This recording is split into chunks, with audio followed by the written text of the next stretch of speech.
घर गया तभी तो उदास हूँ।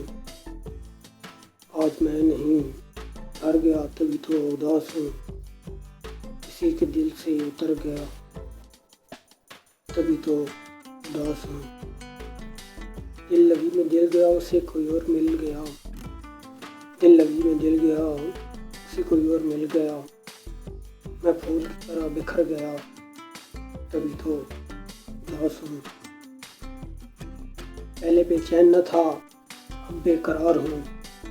पहले बेचैन न था अब बेकरार हूँ। मोहब्बत की हर हद पार कर गया तभी तो उदास हूँ। मोहब्बत की हर हद पार कर गया तभी तो उदास हूँ। उसने कहा था तस्वीर भेजूंगी ज़रूर याद। उसने कहा था तस्वीर भेजूंगी ज़रूर याद।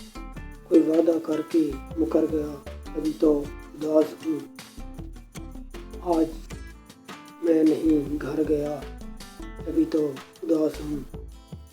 किसी के दिल से मुकर गया तभी तो उदास हूँ। सोशल मीडिया के दोस्तों अस्सलाम वालेकुम। ये एक बिल्कुल ताज़ा तरीन शेर था।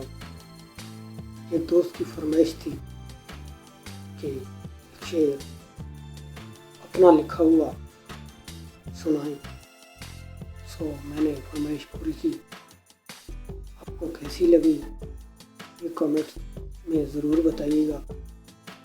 चैनल को फॉलो कीजिएगा और वीडियो को लाइक कीजिएगा। Thanks for watching.